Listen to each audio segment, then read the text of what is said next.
Good morning Odisha. आज April 11 तारिख शनिवार 30 गुरुत्वपूर्ण न्यूज उपरे आसंतु नजर पकाइबा। आपण मानक भल पाइबा स्वरूप गोटे गोटे लाइक निश्चित भाव रखिदेवे।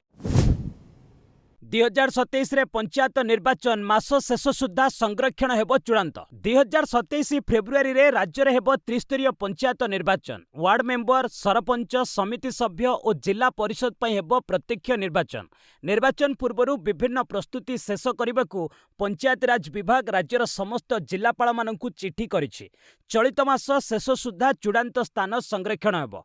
वार्ड मेंबर, सरपंच, समिति सभ्य रे संरक्षण पई प्रकाश पाइथिबा विज्ञप्ति उपरे 17 तारिख भितर आपत्ति किंबा अभियोग करिहेबो, जहार शुणाणी 24 तारिख मध्य सरिबो। 29 सुधा चूड़ांत संरक्षण तालिका निर्वाचन कमिशन को जणाइबे। जिला परिषद सदस्य रे संरक्षण पई प्रकाश पाइथिबा विज्ञप्ति उपरे 17 तारिख भितर अभियोग आवेदन करिहेबो। 27 तारिख सुधा अभियोग शुणाणी करिवे। 29 तारिख सुधा सरकार अनुमोदन क्रमे 30 सुधा चूड़ांत संरक्षण तालिका प्रस्तुत हेबो। कैबिनेट निष्पत्ति 5टी जलसेचन प्रकल्प पर 820 कोटी। शुक्रवार मुख्यमंत्री मोहन चरण माझी अध्यक्षतार राज्य कैबिनेट बैठक में 11टी प्रस्ताव को मंजूरी मिली।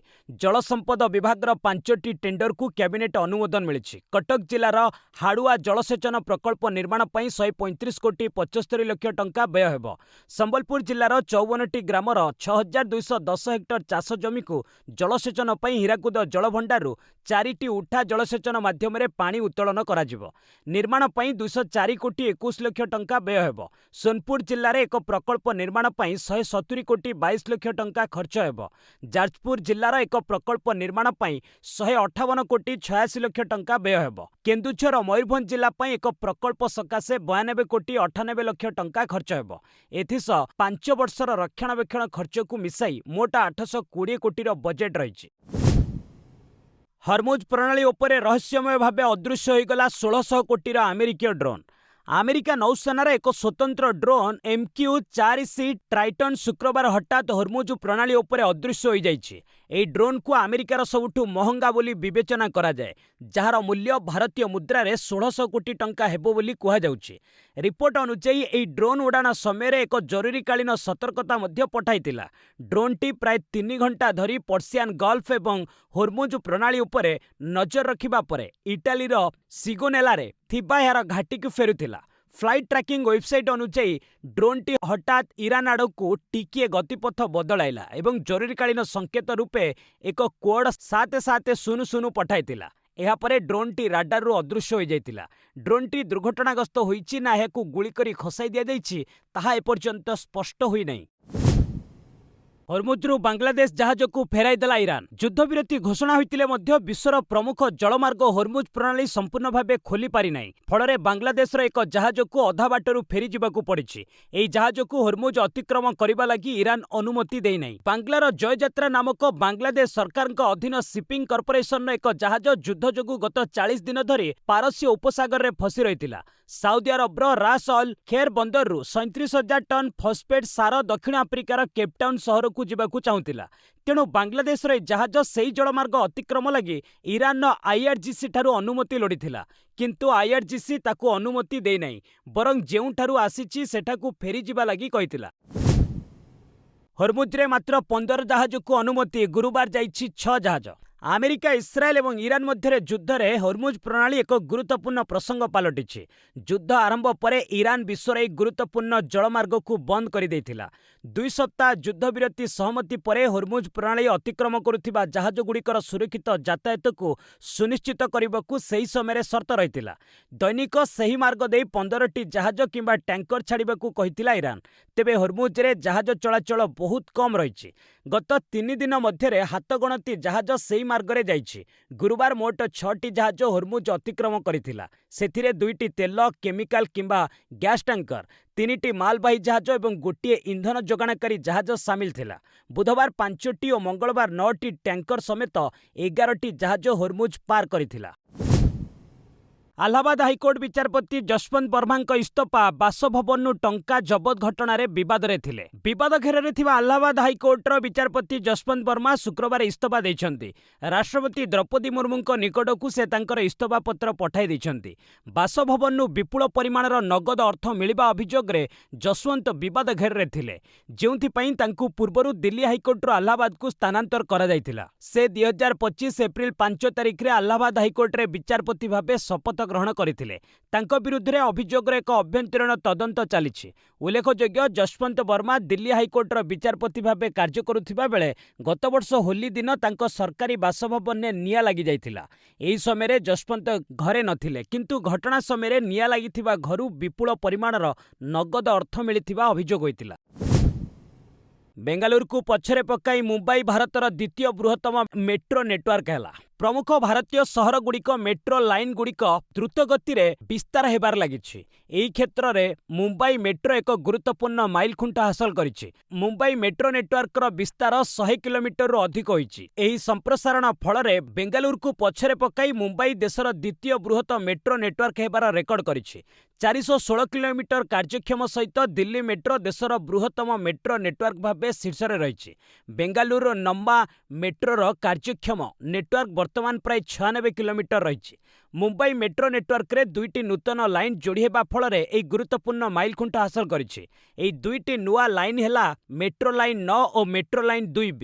ନୂତନ ମେଟ୍ରୋ ଲାଇନ୍ ପ୍ରଚଳନ ସହିତ ମୁମ୍ବାଇ ମେଟ୍ରୋ ନେଟୱାର୍କ 101 କିଲୋମିଟରକୁ ବିସ୍ତାର ହୋଇଛି।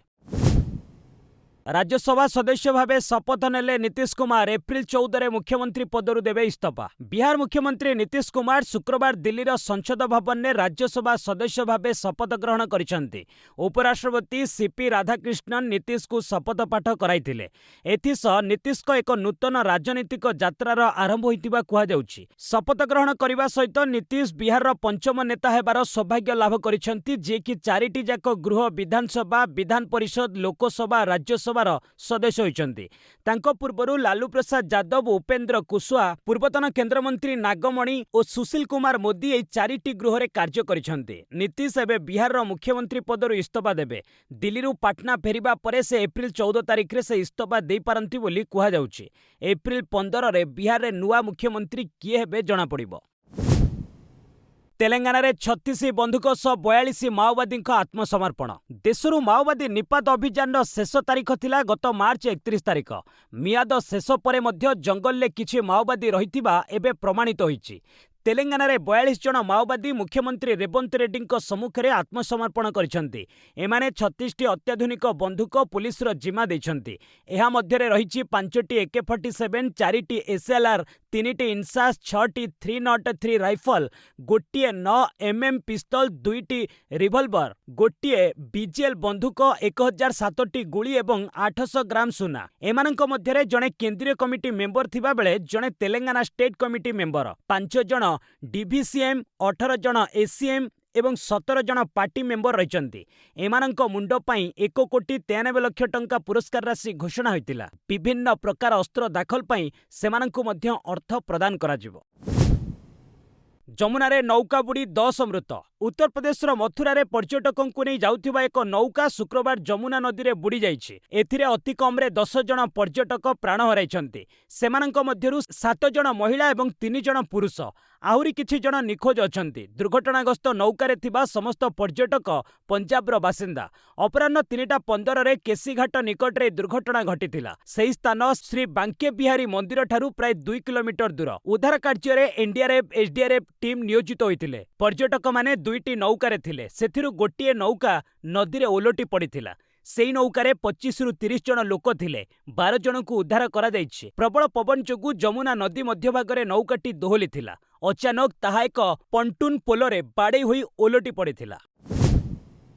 राज्यसभार मनोनीत सांसद हेले हरिवंश नारायण सिंह। राज्यसभार पूर्वतन उपसभापति हरिवंश नारायण सिंह राज्यसभा को जाइछंती। राष्ट्रपति द्रौपदी मुर्मू तांकु उच्च सदन को मनोनीत करिछंती। उपराष्ट्रपति सीपी राधाकृष्ण तांकु शुक्रवार शपथ पाठ कराइछंती। नीतीश को दल जेडीयू से पूर्वरु राज्यसभा को आसीथिले हें तांको कार्यकाल एप्रिल 9 रे शेष होई जाइथिला।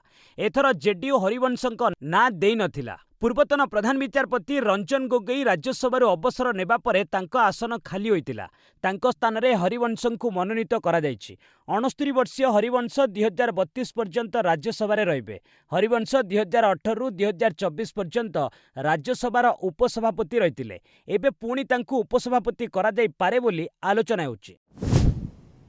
उत्तर-प्रदेश एसआईआर रे 2 कोटी भोटर का नाम कटिला। निर्वाचन कमिशन उत्तर प्रदेश रे एसआईआर पर चूड़ांत भोटर तालिका शुक्रवार जारी करिसेंती। एथिरे यूपी भोटर का संख्या 13% कमी 13.39 कोटी रही। चूड़ांत तालिका रे 2 कोटी 4 लाख मतदाता ना कटिछि। एसआईआर पूर्व यूपी रे मोट 15.44 कोटी भोटर थिले। प्रथम चिठा तालिका जारी हेबा परे एही संख्या 12.55 कोटी टंका होई जाइतिला। एथिरे 2.89 कोटी लोकंक ना कटिथिला। प्रथम चिठा तालिका रे कटिथिबा ना मध्यरु 84 लक्षंक ना चूड़ांत तालिका रे जोड़ा जाइछि। लखनऊ रे सबुठु अधिक 9.14 लाख मतदाता कमिछंती। प्रयागराज रे 8.26 लाख, कानपुर रे 6.87 लाख, आग्रा रे 6.37 लाख एवं गाजियाबाद रे 5.74 लाख ना कटिछि। बीजेपी निर्वाचनी संकल्प पत्र जारी। पश्चिमबंगर प्रत्येक बेकार युवक युवती को मिलिबो मासिक 3000 टंका। आगामी पश्चिमबंग विधानसभा निर्वाचन लगी बीजेपी शुक्रवार एहार निर्वाचनी संकल्प पत्र जारी करिछि। विश्वार प्रतिज्ञा नामक ई संकल्प पत्र को गृहमंत्री अमित शाह प्रकाश करिसंती। एही अवसर रे शाह कहिसंती जे संकल्प पत्र बंगलार लोकंकु एक नूतन पथ देखाइबो।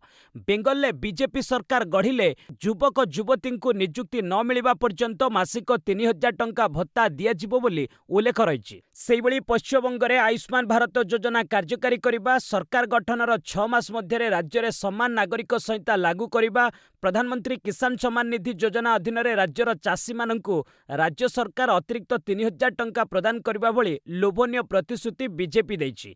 सेहिभली गर्भवती महिला 6टी पुष्टिकर किट सहित 21,000 टंका प्रदान करिबार योजना अछि। कांग्रेस सांसद पवन खेरा को तेलंगाना हाइकोर्ट मिलिला आगुआ जमीन। कांग्रेस नेता तथा सांसद पवन खेरा को बड़ आश्वस्ति मिली। शुक्रवार तेलंगाना हाइकोर्ट तांकु गोटे सप्ताह पर आगुआ जमीन देइछंती। एही मामला आसाम मुख्यमंत्री हिमंत विश्व शर्मा पत्नी रिनिक शर्मा द्वारा खेरा विरुद्ध में दायर करा जायतिबा एक मामला सह जड़ित। निकटरे खेरा एक सांबादिक सम्मेलन में अभियोग आनिथिले जे हिमंत पत्नी रिनिक निकटरे 3टी देशर पासपोर्ट विदेश में अघोषित संपत्ति रही। एहाकु नै रिनिक मानहानिमूलक दुर्भाग्यपूर्ण अभियोग आनी खेरा विरुद्ध में एफआईआर रुजु करथिले। परवर्ती समय आसाम पुलिस दिल्ली स्थित खेरा बासभवन में पहुंचीथिला, किंतु पवन खेरा से समय घरे नथिले। एहापरे गिरफ्तारी बर्तिबा लगी खेरा मध्यवर्तीकालीन सुरक्षा लोड़िथिले। खेरांक पक्षरु वरिष्ठ वकील अभिषेक मनु सिंह भी मामला परिचालना करुछंती। पश्चिमबंग निर्वाचन पूर्व हुमायूं को झटका, मेंट भांगी एकाकी लड़िबाकू ओवैसी घोषणा। आगामी पश्चिमबंग निर्वाचन पूर्व एआईएमआईएम मुख्य असदुद्दीन ओवैसी एक बड़ निष्पत्ति नेछंती। हुमायूं कबीर का आम जनता उन्नयन पार्टी सहित मेंट भांगी एकाकी लड़िबाकू ओवैसी घोषणा करिसेंती। हुमायूं को एक कथित वीडियो सामाजिक गणमाध्यम रे भाइराल हेबा परे ओवैसी मेंट भांगिबाकू निष्पत्ति नेथिले। एही वीडियो रे कबीर कहउछंती जे आगामी विधानसभा निर्वाचन में मुख्यमंत्री ममता बनर्जी को परास्त करने जेकोसी सीमा अतिक्रम करने को प्रस्तुत अछि। मु वरिष्ठ बीजेपी नेता प्रधानमंत्री कार्यालय सहित संपर्क में रही। ए वीडियो को ममता बनर्जी दल टीएमसी पक्षरु सांबादिक सम्मेलन में शेयर करा परे विवाद सृष्टि होइतिला। बॉम्बे हाईकोर्ट को गुरुत्वपूर्ण निष्पत्ति, ईवीएम जांच करने को देले अनुमति। बॉम्बे हाईकोर्ट एक गुरुत्वपूर्ण निष्पत्ति जारी करिसेंती, जेउथिरे मान्यवर कोर्ट इलेक्ट्रोनिक वोटिंग मशीन तथा ईवीएम को जांच करने को निर्देश देइछंती। कांग्रेस नेता नसीम खान को द्वारा दायर करा जाइतिबा एक आवेदन शुणाणी करी बॉम्बे हाईकोर्ट ए राय देइछंती। रिपोर्ट अनुसार महाराष्ट्र निर्वाचन पर प्रथम थर लगी ईवीएम जांच करा जिवो। ए निष्पत्ति परे मुंबई डेप्यूटी रिटर्निंग ऑफिसर अर्चना कदम घोषणा करिसेंती जे एप्रिल 16-17 तारिख रे ईवीएम मेसीन गुड़िकर डायग्नोस्टिक जांच करा जिवो। बेंगालुरु स्थित ईवीएम मेसीन निर्माता भारत इलेक्ट्रोनिक्स लिमिटेड रो इंजीनियर माने एही ईवीएम जांच करिवे। एही समय कांग्रेस नेता नसीम खान तांको द्वारा आगत विशेषज्ञ और निर्वाचन अधिकारी उपस्थित रहिबे।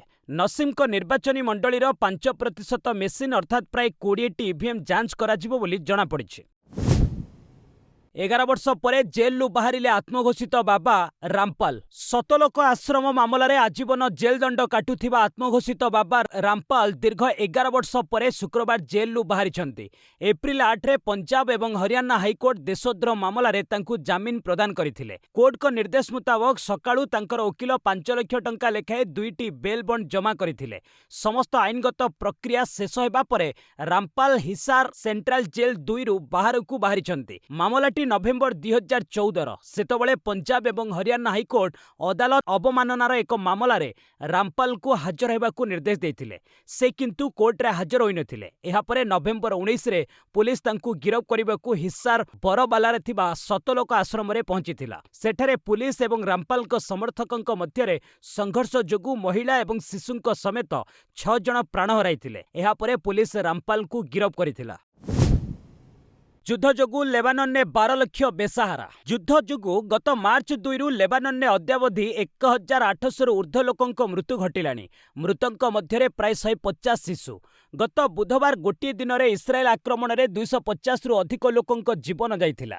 ଅଦ୍ୟାବଧି 5000ରୁ ଉର୍ଦ୍ଧ୍ୱ ଆହତ ହୋଇଛନ୍ତି। ଆହତମାନେ ହସ୍ପିଟାଲରେ ଭିଡ଼ ଜମାଇଥିଲେ ହେଁ ଡାକ୍ତରଖାନାରେ ଔଷଧର ଅଭାବ। ଏପର୍ଯ୍ୟନ୍ତ 12 ଲକ୍ଷରୁ ଉର୍ଦ୍ଧ୍ୱ ବିସ୍ଥାପିତ ହେଲେଣି। ବିସ୍ଥାପିତଙ୍କ ମଧ୍ୟରେ ପ୍ରାୟ 3,90,000 ଶିଶୁ ରହିଛନ୍ତି। ଘନ ଘନ ଆକ୍ରମଣ ଯୋଗୁଁ ଲେବାନନବାସୀଙ୍କ ଜୀବନ ଦୁର୍ବିଷ ହୋଇପଡ଼ିଛି। ଖାଦ୍ୟ ପାନୀୟ ଏବଂ ଅତ୍ୟାବଶ୍ୟକ ସାମଗ୍ରୀ ଅଭାବ ଯୋଗୁଁ ସେଠାରେ ଭୟଙ୍କର ମାନବୀୟ ସଙ୍କଟ ସୃଷ୍ଟି ହୋଇଛି। ଲୋକେ ଭୋକ ଉପାସରେ ଆଉଟୁପାଉଟୁ ହେଉଛନ୍ତି। शेयर बजार रे बड़ वृद्धि 919 पॉइंट बढ़िला सेंसेक्स निफ्टी 24,000 पार। भारतीय शेयर बजार रे शुक्रवार उत्साहजनक वृद्धि देखिबाकू मिलिछि। उभय सेंसेक्स एवं निफ्टी 1% रु अधिक वृद्धि पाई बंद होइचंती। बेंचमार्क सेंसेक्स 919 पॉइंट वृद्धि पाई 77,550 स्तर रे पहुंचीथिबा बेले निफ्टी 276 पॉइंट बढ़ी 24,051 रे बंद होइछि। विश्व बजार सकारात्मक प्रभाव एवं विभिन्न क्षेत्र रे व्यापक क्रय जोगु बजार दिनसारा सकारात्मक रहितिला। सेंसेक्स 30टी कंपनी मध्यरु 25टी लाभरे रहितिले। एशियन पेंट्स, आईसीआईसीआई बैंक और महिंद्रा एंड महिंद्रा प्रमुख लाभवान होइचंती। अन्यपटे सन फार्मा, इन्फोसिस और टीसीएस रो शेयर मूल्य ह्रास पाइछि। बीएसई रे प्राय 3,360टी कंपनी रो शेयर उपरमुआ रहितिबा बेले ऑटो और कैपिटल गुड्स सेक्टर रे भल कारोबार होइछि। आदानीଙ୍କ ହାତକୁ ଗଲା ଜୟପ୍ରକାଶ ଆସୋସିଏଟ୍ସ। ପ୍ରତିଷ୍ଠାତା ଜୟପ୍ରକାଶ ଗୌଡ଼ କଲେ ସ୍ୱାଗତ। ଦେବାଳିଆ ହୋଇଯାଇଥିବା ଜୟପ୍ରକାଶ ଆସୋସିଏଟ୍ସ ଲିମିଟେଡ୍କୁ ଅଧିଗ୍ରହଣ କରିବା ପାଇଁ ଆଦାନୀ ଗ୍ରୁପର ବିଡ୍କୁ ଏନ୍ସିଏଲ୍ଟି ଅନୁମୋଦନ କରିଛି। ଏହି ନିଷ୍ପତ୍ତିକୁ ଜେପି ଗ୍ରୁପ ପ୍ରତିଷ୍ଠାତା ଜୟପ୍ରକାଶ ଗୌଡ଼ ସମର୍ଥନ କରିବା ସହ ଗୌତମ ଆଦାନୀଙ୍କ ଉପରେ ଭରସା ପ୍ରକଟ କରିଛନ୍ତି। ଆଦାନୀ ଏଣ୍ଟରପ୍ରାଇଜେସ୍ 14,535 କୋଟି ଟଙ୍କାର ବିଡ୍ ଦେଇ ବେଦାନ୍ତ ଏବଂ ଡାଲମିଆ ଭାରତକୁ ପଛରେ ପକାଇ ଏହି ସଫଳତା ପାଇଛି। ଜୟପ୍ରକାଶ ଗୌଡ଼ କ୍ରେଡିଟର୍ସ କମିଟି ଦ୍ୱାରା କରାଯାଇଥିବା ସ୍ୱଚ୍ଛ ଓ ନିରପେକ୍ଷ ପ୍ରକ୍ରିୟାକୁ ପ୍ରଶଂସା କରିଛନ୍ତି। ସେ କହିଛନ୍ତି ଯେ ଗୌତମ ଆଦାନୀ ତାଙ୍କ କମ୍ପାନୀର ଐତିହ୍ୟକୁ ନୂତନ ଉର୍ଜା ଓ ଲକ୍ଷ୍ୟ ସହ ଆଗକୁ ନେବେ ବୋଲି ସେ ବିଶ୍ୱାସ କରନ୍ତି। 1979ରୁ ଆରମ୍ଭ ହୋଇଥିବା ଏହି କମ୍ପାନୀ କେବଳ ଏକ ବ୍ୟବସାୟ ନୁହେଁ ବରଂ ରାଷ୍ଟ୍ର ଗଠନର ଏକ ମାଧ୍ୟମ ଥିଲା ବୋଲି ସେ ପ୍ରକାଶ କରିଛନ୍ତି। ଏହି ଅଧିଗ୍ରହଣ ପରେ ଉଭୟ କମ୍ପାନୀର ସେୟାର ମୂଲ୍ୟରେ ବୃଦ୍ଧି ପରିଲକ୍ଷିତ ହୋଇଛି। विश्व में सबुठु अधिक सुना किणुछि पोलैंड। विश्व बैंक परिषदर रिपोर्ट अनुसार यूरोपीय देश पोलैंड सबुठु अधिक 20 टन सुना किणिछि। प्राय 1 वर्ष रे यह पोलैंडर सर्वबृहत मासिक सुना क्रय। गत वर्ष फेब्रुआरी रे यह 29 टन सुना किणिथिला। प्राय 3.7 कोटी जनसंख्या विशिष्ट ए राष्ट्रर सुना भंडार 570 टन ने पहुंची जाइछि, जहाँ देशर मोट वैदेशिक मुद्रा भंडार 31%। पोलैंडर केंद्रीय बैंक गवर्नर 700 टन लक्ष्य रखिछन्ति। भारतर सुना भंडार 880 टन रही, जहाँ मोट मुद्रा भंडार 15.17%। पोलैंड व्यतीत उज्बेकिस्तान और काजाखस्तान मध्य फेब्रुआरी रे सबुठु अधिक सुना क्रय करिसन्ति। चीन केंद्रीय बैंक लगातार 16तम मास पई सुना किणिछि। एहा मध्यरे तुर्की 8 टन एवं रूस 6 टन सुना बिक्री करिछि। देशर वैदेशिक मुद्रा भंडार रे वृद्धि। अशोधित तैलर वर्धित दर एवं टंका तुलन में डॉलर मजबूत होगा द्वारा वैदेशिक मुद्रा भंडार प्रभावित होइबो बोली आशंका करा जाउथिला, किंतु यार विपरीत फल देखिबाकू मिलिछि। एप्रिल 3 रे शेष होइतिबा सप्ताह देशर वैदेशिक मुद्रा भंडार रे 9.06 बिलियन डॉलर वृद्धि घटिछि। ଫଳରେ ଏହା 697.12 ବିଲିୟନ ଡଲାରରେ ପହଞ୍ଚିଛି। ଶୁକ୍ରବାର ଭାରତୀୟ ରିଜର୍ଭ ବ୍ୟାଙ୍କ ଏହି ପତ୍ର ଜାରି କରିଛି। ପୂର୍ବ ସପ୍ତାହରେ ଅର୍ଥାତ୍ ମାର୍ଚ୍ଚ 27ରେ ଶେଷ ହୋଇଥିବା ଅବଧିରେ ଦେଶର ବୈଦେଶିକ ମୁଦ୍ରା ଭଣ୍ଡାର 10.28 ବିଲିୟନ ଡଲାର ହ୍ରାସ ପାଇ 688.06 ବିଲିୟନ ଡଲାରକୁ ଖସି ଆସିଥିଲା। ଫେବୃଆରୀ 27ରେ ଶେଷ ହୋଇଥିବା ସପ୍ତାହରେ ମୁଦ୍ରା ଭଣ୍ଡାର 728.49 ବିଲିୟନ ଡଲାରର ସର୍ବକାଳୀନ ଉଚ୍ଚସ୍ତରରେ ପହଞ୍ଚି ଯାଇଥିଲା। ମୂଲ୍ୟବାନ ଘରୋଇ ଷ୍ଟାର୍ଟଅପ୍ ତାଲିକାର ସପ୍ତମରେ ରିଲାଏନ୍ସ ରିଟେଲ। ବିଶ୍ୱର ସବୁଠାରୁ ମୂଲ୍ୟବାନ ଘରୋଇ ଷ୍ଟାର୍ଟଅପ୍ କମ୍ପାନୀଗୁଡ଼ିକର ବିଶ୍ୱ ତାଲିକାରେ ରିଲାଏନ୍ସ ରିଟେଲ ସପ୍ତମ ସ୍ଥାନରେ ପହଞ୍ଚିଛି। ଷ୍ଟାନଫୋର୍ଡ ଗ୍ରାଜୁଏଟ୍ ସ୍କୁଲ ଅଫ୍ ବିଜନେସର ଗବେଷଣା ଅନୁଯାୟୀ କମ୍ପାନୀ 100 ବିଲିୟନ ଡଲାରରୁ ଅଧିକ ମୂଲ୍ୟାଙ୍କନ ସହିତ ବିଶ୍ୱ ସ୍ତରରେ ଏକ ପ୍ରମୁଖ ମାଇଲଖୁଣ୍ଟ ହାସଲ କରିଛି। ପ୍ରଥମ 100 ସବୁଠୁ ମୂଲ୍ୟବାନ ଷ୍ଟାର୍ଟଅପ୍ କମ୍ପାନୀ ତାଲିକାରେ 3ଟି ଭାରତୀୟ କମ୍ପାନୀ ଅନ୍ତର୍ଭୁକ୍ତ ରହିଛନ୍ତି।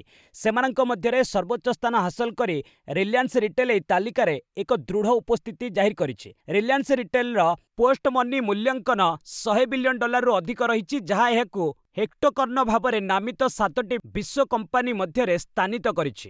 ଏହି ଶବ୍ଦଟି ଷ୍ଟାର୍ଟଅପ୍‌ଗୁଡ଼ିକୁ ବୁଝାଏ ଯାହାର ମୂଲ୍ୟାଙ୍କନ 100 ବିଲିୟନ ଡଲାର ଅତିକ୍ରମ କରିଥାଏ। ତାଲିକାର ଶୀର୍ଷ 3ଟି ସ୍ଥାନ artificial intelligence company open AI, Elon ମସ୍କଙ୍କ ସ୍ପେସ୍ ଏକ୍ସ ଏବଂ ଆନ୍ଥ୍ରୋପିକ୍ ଦଖଲ କରିଛନ୍ତି। ମୁମ୍ବାଇ ବିମାନ ବନ୍ଦରରେ 38 କୋଟିର ସୁନା ଜବତ। ମୁମ୍ବାଇର ଛତ୍ରପତି ଶିବାଜୀ ମହାରାଜ ଅନ୍ତର୍ଜାତୀୟ ବିମାନ ବନ୍ଦରରୁ ବୁଧବାର ଡିରେକ୍ଟୋରେଟ୍ ଅଫ୍ ରେଭିନ୍ୟୁ ଇଣ୍ଟେଲିଜେନ୍ସ ଅଧିକାରୀମାନେ 29 କିଲୋ 37 ଗ୍ରାମର ସୁନା ଜବତ କରିଛି। ଏହାର ମୂଲ୍ୟ 37 କୋଟି 74 ଲକ୍ଷ ଟଙ୍କା ହେବ। କେତେଜଣ ମହିଳା କପଡ଼ା ଓ ବ୍ୟାଗ୍‌ରେ ଏହି ସୁନା ଲୁଚାଇ ଆଣୁଥିଲେ। ଡିଆର୍ଆଇର ମୁମ୍ବାଇ ଜୋନ୍ ୟୁନିଟ୍ ଅପରେସନ୍ ଧଆବୁ ଚଳାଇ ସନ୍ଦିଗ୍ଧ ଯାତ୍ରୀଙ୍କୁ ରୋକିଥିଲା। ଯାଞ୍ଚରେ ମହିଳାଙ୍କ ପାଖରୁ ସୁନା ମିଳିଥିଲା। ସେଥିରେ 4.27 କେଜି ସୁନା ଅଳଙ୍କାର ଏବଂ 25.1 କେଜିର ସୁନା ବାର୍ ରହିଥିଲା। ଯାଞ୍ଚ ବେଳେ ଜଣେ ନକଲି ପାସପୋର୍ଟ ଯୋଗୁଁ ମଧ୍ୟ ଧରାପଡ଼ିଛନ୍ତି। ସୁନା ଚାଲାଣ ପାଇଁ ଏକ ରାକେଟ୍ କାମ କରୁଥିବା ସ୍ପଷ୍ଟ ହୋଇଛି।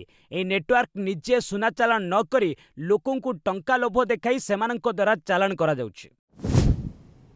ବୈଭବଙ୍କ ବିସ୍ଫୋରକ ବ୍ୟାଟିଂ ବାଙ୍ଗାଲୋରକୁ ହରାଇଲା ରାଜସ୍ଥାନ। ଗୁଆହାଟୀର ବାରସାପାରା ଷ୍ଟାଡିୟମରେ ଖେଳାଯାଇଥିବା ଏକ ରୋମାଞ୍ଚକର ମ୍ୟାଚ୍ରେ ରୟାଲ ଚ୍ୟାଲେଞ୍ଜର୍ସ ବାଙ୍ଗାଲୋରକୁ 6 ୱିକେଟରେ ପରାସ୍ତ କରିଛି ରାଜସ୍ଥାନ ରୟାଲ୍ସ। ପ୍ରଥମେ ବ୍ୟାଟିଂ କରି ବାଙ୍ଗାଲୋର ରଜତ ପାଟିଦାରଙ୍କ 63 ରନ୍ ସହାୟତାରେ 20 ଓଭରରେ 8 ୱିକେଟ୍ ହରାଇ 201 ରନ୍ ସଂଗ୍ରହ କରିଥିଲା। ଜବାବରେ ରାଜସ୍ଥାନ ରୟାଲ୍ସ ମାତ୍ର 18 ଓଭରରେ 4 ୱିକେଟ୍ ହରାଇ 202 ରନ୍ କରି ବିଜୟ ଲକ୍ଷ୍ୟ ହାସଲ କରିନେଇଥିଲା। ଦଳ ପକ୍ଷରୁ ଧ୍ରୁବ ଜୁରେଲ ଅପରାଜିତ 81 ରନ୍ କରିଥିବା ବେଳେ ଯୁବ ଖେଳାଳି ବୈଭବ ସୂର୍ଯ୍ୟବଂଶୀ ମାତ୍ର 26 ବଲ୍‌ରୁ 78 ରନ୍‌ର ଏକ ବିସ୍ଫୋରକ ଇନିଂସ ଖେଳି ପ୍ଲେୟାର ଅଫ୍ ଦି ମ୍ୟାଚ୍ ବିବେଚିତ ହୋଇଛନ୍ତି। ବାଙ୍ଗାଲୋର ପକ୍ଷରୁ କୃଣାଲ ପାଣ୍ଡ୍ୟା 2ଟି ୱିକେଟ୍ ନେଇଥିଲେ ମଧ୍ୟ ଦଳକୁ ହାରିବାରୁ ରକ୍ଷା କରିପାରିନଥିଲେ। ଏହି ବିଜୟ ସହ ରାଜସ୍ଥାନ ନିଜର ଦବଦବା ଜାରି ରଖିଛି। 1 କୋଟି ଟଙ୍କାରେ ଲକ୍ଷ୍ନୌ ଦଳରେ ସାମିଲ ହେଲେ Linde. Lucknow super Giants IPL ମଝିରେ ଦଳରେ ସାମାନ୍ୟ ପରିବର୍ତ୍ତନ କରିଛି। ଦକ୍ଷିଣ ଆଫ୍ରିକାର ବାମହାତୀ ସ୍ପିନ୍ ଅଲରାଉଣ୍ଡର ଜର୍ଜ ଲିଣ୍ଡେଙ୍କୁ ଦଳରେ ସାମିଲ କରାଯାଇଛି। ଲିଣ୍ଡେ ଆହତ ଥିବା ସିଂହଳୀ ସ୍ପିନର ୱାନିନ୍ଦୁ ହାସରାଙ୍ଗାଙ୍କ ସ୍ଥାନରେ ଖେଳିବେ। ଗତ ଖେଳାଳି ନିଲାମୀରେ ସୁପର ଜାୟାଣ୍ଟସ୍ ଫ୍ରାଞ୍ଚାଇଜ୍ 2 କୋଟି ଟଙ୍କାରେ ହାସରାଙ୍ଗାଙ୍କୁ କ୍ରୟ କରିଥିଲା, କିନ୍ତୁ ହାସରାଙ୍ଗା ଟି20 ବିଶ୍ୱକପ୍ ସମୟରେ ଆଘାତ ପାଇ ବାଦ୍ ପଡ଼ିଥିଲେ। 34 ବର୍ଷୀୟ ଲିଣ୍ଡେଙ୍କ ଏହା ଆଇପିଏଲ୍ ପଦାର୍ପଣ ହେବ। ବ୍ୟାଡମିଣ୍ଟନ ଏସିଆ ଚାମ୍ପିଅନସିପ୍ ପଦକ ପକ୍କା କଲେ ଆୟୁଷ। ଭାରତର ଯୁବ ତାରକା ଆୟୁଷ ସେଟ୍ଟି ଚାଇନାରେ ଚାଲିଥିବା ବ୍ୟାଡମିଣ୍ଟନ ଏସିଆ ଚାମ୍ପିଅନସିପ୍ରେ ଦମଦାର ଅଭିଯାନ ଜାରି ରଖି ସେମିଫାଇନାଲରେ ପହଞ୍ଚିଛନ୍ତି। କ୍ୱାର୍ଟର ଫାଇନାଲରେ ଆୟୁଷ 23-21-21-17 ଗେମ୍‌ରେ ବିଶ୍ୱ ମାନ୍ୟତାର ଚତୁର୍ଥ ସ୍ଥାନରେ ଥିବା ଇଣ୍ଡୋନେସିଆର ଜୋନାଥନ୍ କ୍ରିଷ୍ଟିଙ୍କୁ ହରାଇ ଆଉ ଏକ ବିପର୍ଯ୍ୟୟ ଘଟାଇଛନ୍ତି। ସେମିଫାଇନାଲରେ ସ୍ଥାନ ପକ୍କା କରିବା ସହ 20 ବର୍ଷୀୟ ଆୟୁଷ ପଦକ ନିଶ୍ଚିତ କରିଛନ୍ତି। ଆୟୁଷ ଏଥିପୂର୍ବରୁ ପ୍ରି କ୍ୱାର୍ଟରରେ ବିଶ୍ୱର 7 ନମ୍ବର ଖେଳାଳି ଚାଇନାର ଲିସି ପେଙ୍ଗଙ୍କୁ ହରାଇଥିଲେ। ସେହିଭଳି କ୍ୱାର୍ଟରରେ ଚାଇନିଜ୍ ତାଇପେଇର ଚି ୟୁ ଜେନ୍‌ଙ୍କୁ ପରାସ୍ତ କରିଥିଲେ। ସେମିଫାଇନାଲରେ ଆୟୁଷଙ୍କ ମୁକାବିଲା ବିଶ୍ୱର 1 ନମ୍ବର ଖେଳାଳି ଥାଇଲାଣ୍ଡର କୁନ୍‌ଲାୱଟ୍ ଭିତିଦର୍ଶନଙ୍କ ସହ ହେବ। ଭାରତୀୟ ଜୁନିୟର ମହିଳା ହକି ଦଳର ନୂଆ କୋଚ୍ ହେଲେ ହ୍ୱାଇଟ୍। ଅଷ୍ଟ୍ରେଲିଆର ଟିମ୍ ହ୍ୱାଇଟ୍ ଭାରତୀୟ ଜୁନିୟର ମହିଳା ହକି ଦଳର ନୂଆ କୋଚ୍ ନିଯୁକ୍ତ ହୋଇଛନ୍ତି। ହକି ଇଣ୍ଡିଆ ପକ୍ଷରୁ ଶୁକ୍ରବାର ଏନେଇ ଅଫିସିଆଲ ଘୋଷଣା କରାଯାଇଛି। 51 ବର୍ଷୀୟ ହ୍ୱାଇଟ୍ ଗତ ହକି ଇଣ୍ଡିଆ ଲିଗ୍‌ରେ ତାମିଲନାଡୁ ଡ୍ରାଗନ୍ସ ଦଳର ମୁଖ୍ୟ କୋଚ୍ ରହିଥିଲେ। ସେହିଭଳି ହାଇପର ପରଫର୍ମାନ୍ସ କୋଚ୍ ଭାବେ ହ୍ୱାଇଟ୍ ବେଲଜିୟମ ଓ ଅଷ୍ଟ୍ରେଲିଆ ଜୁନିୟର ଦଳ ସହ କାର୍ଯ୍ୟ କରିସାରିଛନ୍ତି। ତାଙ୍କ ପ୍ରଶିକ୍ଷଣରେ ବେଲଜିୟମ ଦଳ 2025 ଜୁନିୟର ମହିଳା ହକି ବିଶ୍ୱକପ୍‌ରେ କାଂସ୍ୟ ପଦକ ଜିତିଥିଲା। ସେହିଭଳି ବେଲଜିୟମ ସିନିୟର ଦଳକୁ ପ୍ୟାରିସ୍ ଅଲିମ୍ପିକ୍ସର ସେମିଫାଇନାଲରେ ପହଞ୍ଚାଇବାରେ ସେ ପ୍ରମୁଖ ଭୂମିକା ଗ୍ରହଣ କରିଥିଲେ। ଏହା ବାଦ ଅଷ୍ଟ୍ରେଲିଆ ଜୁନିୟର ଦଳକୁ ବିଶ୍ୱକପ୍ କାଂସ୍ୟ ପଦକ ଜିତାଇବାରେ ମଧ୍ୟ ତାଙ୍କର ପ୍ରମୁଖ ଅବଦାନ ରହିଛି। ସର୍ବଭାରତୀୟ ଇଣ୍ଡୋର ରୋଇଂ ଉଦ୍ଘାଟିତ ପ୍ରଥମ ଦିନରେ ଓଡ଼ିଶାକୁ 14 ପଦକ। ସର୍ବଭାରତୀୟ ଇଣ୍ଡୋର ରୋଇଂ ଚାମ୍ପିଅନସିପ୍ର ପ୍ରଥମ ସଂସ୍କରଣ ଶୁକ୍ରବାର କଟକର ଜବାହରଲାଲ ନେହେରୁ ଇଣ୍ଡୋର ଷ୍ଟାଡିୟମରେ ଉଦ୍ଘାଟିତ ହୋଇଯାଇଛି।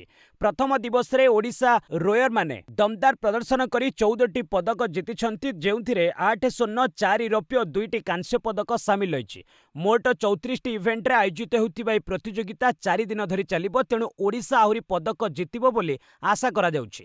ଭାରତୀୟ ରୋଇଂ ମହାସଂଘ ଓ Odisha association for rowing and ସ୍କିଲିଂର ମିଳିତ ସହଯୋଗରେ ଏହି ଚାମ୍ପିଅନସିପ୍କୁ ପୂର୍ବତନ ଡିଜିପି ପ୍ରକାଶ ମିଶ୍ର ଉଦ୍ଘାଟନ କରିଥିଲେ। ଅଭିନବ ଢଙ୍ଗରେ ଆୟୋଜିତ ଏହି ଇଣ୍ଡୋର ରୋଇଂରେ ପାଣି କିମ୍ବା ଡଙ୍ଗାର ବ୍ୟବହାର ହେଉନାହିଁ। ଡଙ୍ଗା ଆକୃତିର ଏକ ମେସିନ ଜରିଆରେ ପ୍ରତିଯୋଗୀମାନେ ମୁକାବିଲା କରୁଛନ୍ତି। ରିଲିଜ୍ ପୂର୍ବରୁ ଅନଲାଇନରେ ଲିକ୍ ହେଲା ବିଜୟଙ୍କ ଜନନାୟକ, କଡ଼ା ଆଇନଗତ କାର୍ଯ୍ୟାନୁଷ୍ଠାନର ଚେତାବନୀ। ତାମିଲ ସୁପରଷ୍ଟାର ବିଜୟଙ୍କ ଶେଷ ଚଳଚ୍ଚିତ୍ର ଜନନାୟକ ରିଲିଜ୍ ହେବା ପୂର୍ବରୁ ଅନଲାଇନରେ ଲିକ୍ ହୋଇଛି। ଏହି HD ପାଇରେସି ଘଟଣାକୁ ନେଇ ପ୍ରଯୋଜନା ସଂସ୍ଥା କେଭିଏନ୍ ପ୍ରଡକ୍ସନ କଡ଼ା ଆଭିମୁଖ୍ୟ ଗ୍ରହଣ କରିଛି। କମ୍ପାନୀ ପକ୍ଷରୁ କୁହାଯାଇଛି ଯେ ଏଥିରେ ସମ୍ପୃକ୍ତ ଥିବା ଦୋଷୀଙ୍କ ବିରୋଧରେ କଠୋର ଦେୱାନୀ ଏବଂ ଫୌଜଦାରୀ ମାମଲା ରୁଜୁ କରାଯିବ। ନିର୍ଦ୍ଦେଶକ H ବିନୋଦଙ୍କ ଏହି ଚଳଚ୍ଚିତ୍ରରେ ବିଜୟଙ୍କ ସହ ପୂଜା ହେଗଡେ ଓ ବବି ଦେଓଲ ମୁଖ୍ୟ ଭୂମିକାରେ ଅଛନ୍ତି। ସେନ୍ସର ସାର୍ଟିଫିକେଟ ବିବାଦ ଯୋଗୁଁ ଏହାର ରିଲିଜ୍ ଡେରି ହୋଇଥିବା ବେଳେ ଏହି ଲିକ୍ ଘଟଣା ପ୍ରଯୋଜକଙ୍କ ପାଇଁ ବଡ଼ ଚିନ୍ତାର ବିଷୟ ପାଲଟିଛି। ଚିରଞ୍ଜୀବୀ, ଶିବ କାର୍ତ୍ତିକେୟନ ଏବଂ ଖୁସବୁ ସୁନ୍ଦରଙ୍କ ପରି ବରିଷ୍ଠ କଳାକାରମାନେ ଏହି ପାଇରେସିକୁ ତୀବ୍ର ନିନ୍ଦା କରିଛନ୍ତି। ସମ୍ପୂର୍ଣ୍ଣ ରାଜନୀତିରେ ଯୋଗ ଦେବା ପୂର୍ବରୁ ଏହା ବିଜୟଙ୍କ ଶେଷ ସିନେମା ହୋଇଥିବାରୁ ଏହାକୁ ନେଇ ବେଶ୍ ଉତ୍ସାହ ରହିଛି। ବସ୍ ଆଜି ପାଇଁ ଏଇଠି ରଖିବା, ପୁଣି ନେଇ ଆସିବି ଲେଟେଷ୍ଟ ଅପଡେଟ୍। ସେ ପର୍ଯ୍ୟନ୍ତ ବିଦାୟ ନେଉଛି। ଜୟ ହିନ୍ଦ, ଜୟ ଭାରତ।